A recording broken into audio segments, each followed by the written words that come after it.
guys, we're gonna get into the soft and smoky glam for today's look.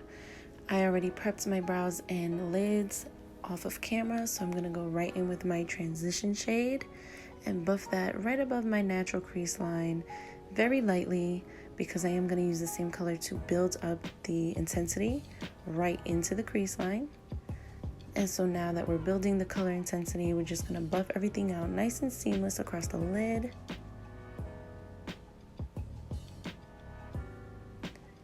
And I'm gonna work that on the very outer corner of the eyelid and then drag that down towards my lash line as well.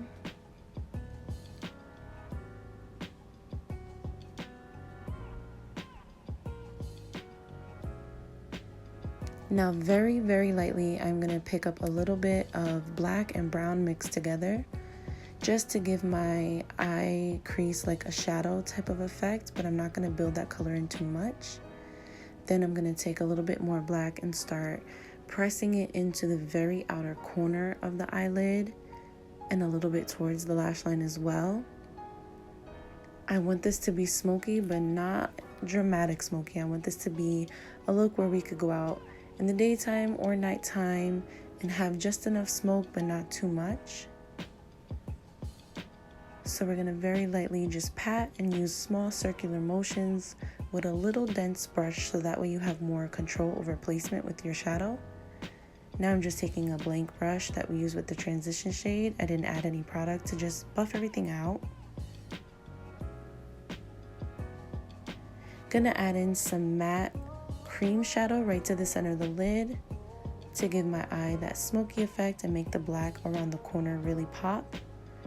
All the shadows are going to be mattified for this look as well.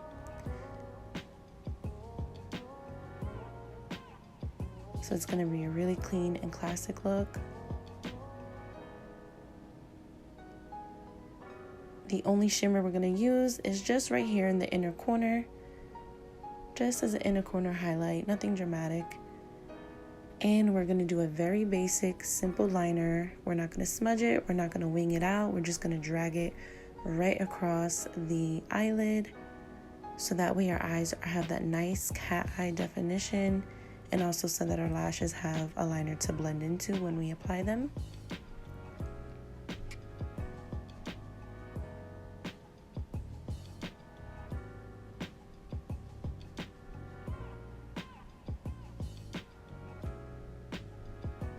Gonna add just a little bit more black to the outer corner just to kick up the intensity just on the corners though. I'm not gonna drag it anywhere else.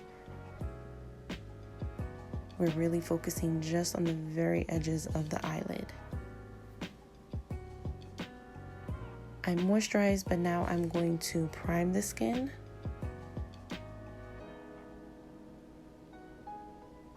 And I'm using the No Problem primer for my larger pores, and it gives like a really nice satin finish as well. And then for today's foundation, I'm gonna go in with my drugstore foundation, which is the Maybelline Superstay. This is like my #1 go-to drugstore foundation. It gives a beautiful finish and a satin matte coverage, which I personally love. And we're just gonna buff that into the skin with our Real Technique brush.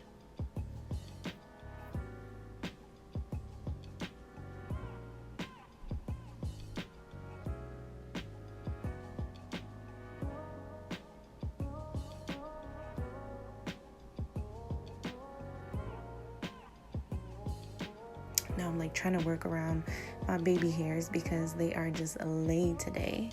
So I want to make sure I do not mess that up. And now that our base is complete, I'm going to go ahead and start my contour. I'm going to use my black opal stick and use a Morphe brush to really have more control and more precision in my application for my contour, because I feel like that's like such a focal point of makeup. So I really want to accentuate my cheekbones, minimize my forehead, just a personal preference, and then also go ahead and narrow the sides of my nose just to define the shape.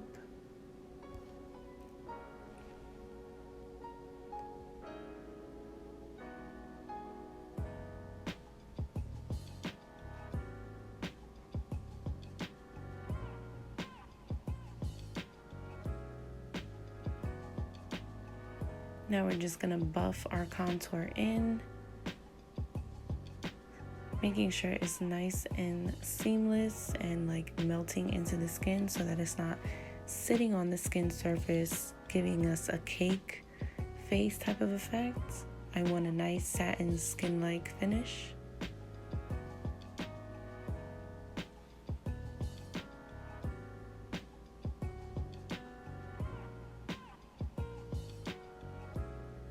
Now it's time to highlight with our concealers. I'm going to take a L'Oreal True Match concealer, and I'm using a shade that's a little bit more closer to my skin tone first.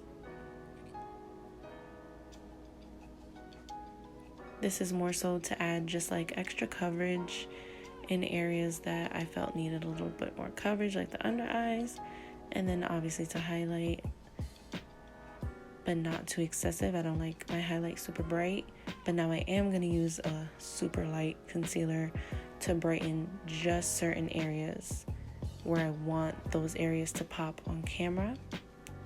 And we're going to press that concealer in with our beauty blender.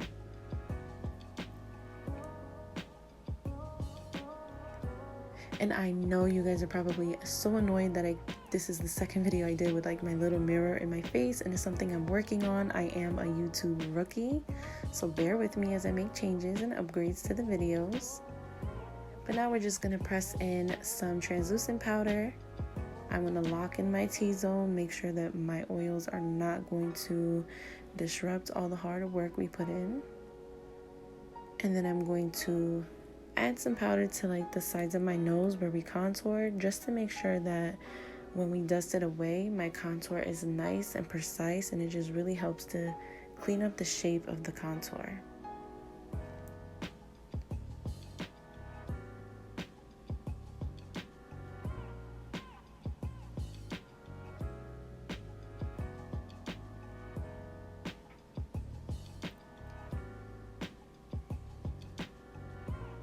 And we're gonna do the same thing for the cheekbone contour. We're gonna carve out just underneath where we contoured to give us that nice, clean, sharp look. And then I'm gonna bake around my chin and around my mouth area to lock in the foundation in those areas. And I don't bake for very long. I just don't like the effect that it gives me, but I do like to add a little bit of powder to my brows to take away the shininess, and then also to define my natural hairs to make it look less drawn on. Now taking the Fit Me powder by Maybelline, which is closer to my complexion, I'm gonna dust away the brighter translucent powder. This is just to set the foundation overall, and then it also minimizes the appearance of my pores because I have large pores. So I make sure to hit all of those areas where I want to look nice and smooth and flawless.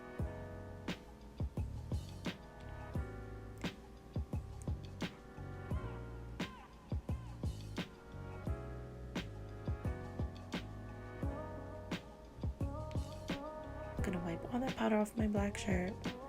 Wasn't a good idea to wear black this day.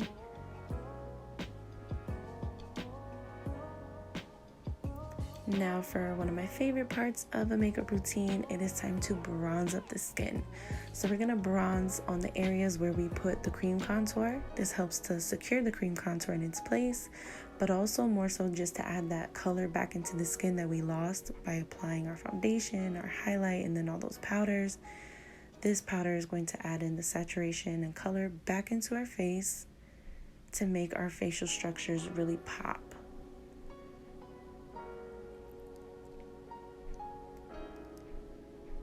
We're gonna snatch that nose.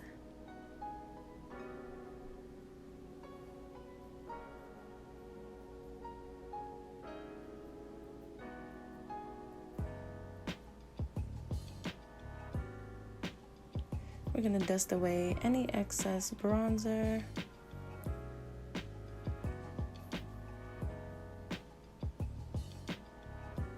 Now we are gonna go in with blush. I'm gonna use the Milani blush in the shade Rose de Oro. It's one of my favorites. It's just such a beautiful color.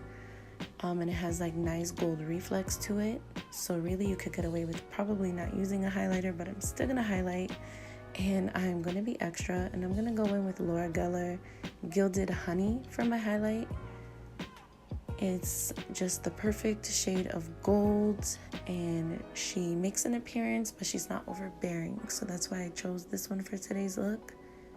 And I'm just gonna use the natural light and my mirror and ring light to just highlight the areas where I want the focal point to be while I'm taking my photos.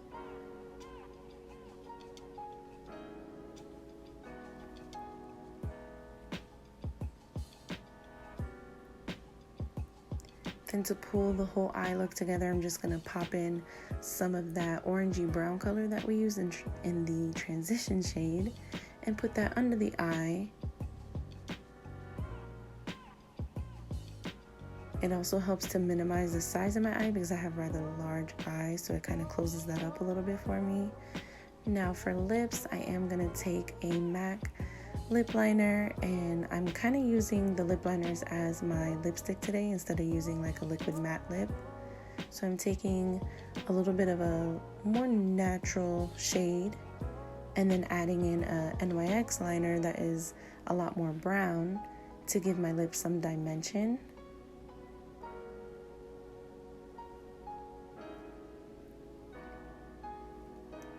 And then I'm gonna take a blank lip brush, and I'm gonna blend both of those liners and drag the product down into the lip itself because I'm not using a lipstick.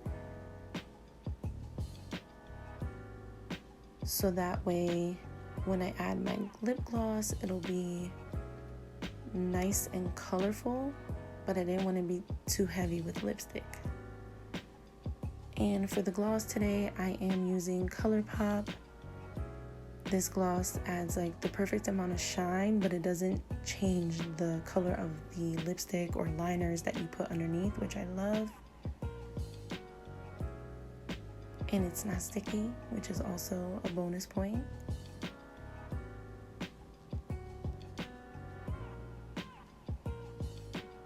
Now I'm going to add some mascara to dust away all of those powders that we applied throughout the process before we add on our fake lashes.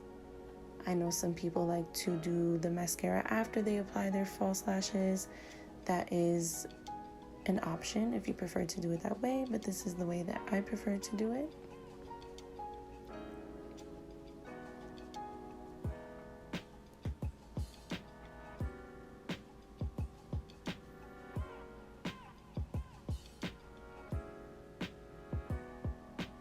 Gotta make sure you hit those bottom lashes.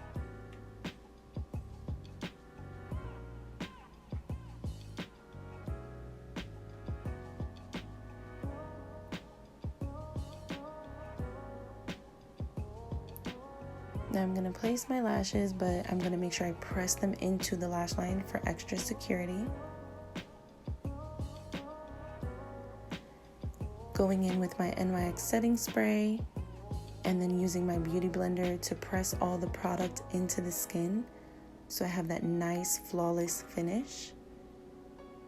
And this is gonna be the quarantine look for today as I sit in the sala, aka living room. I hope you guys enjoyed. And if you recreate the look, please tag me in your pictures on Instagram, which is in the description below. And make sure to subscribe, like, and comment. Thanks, guys.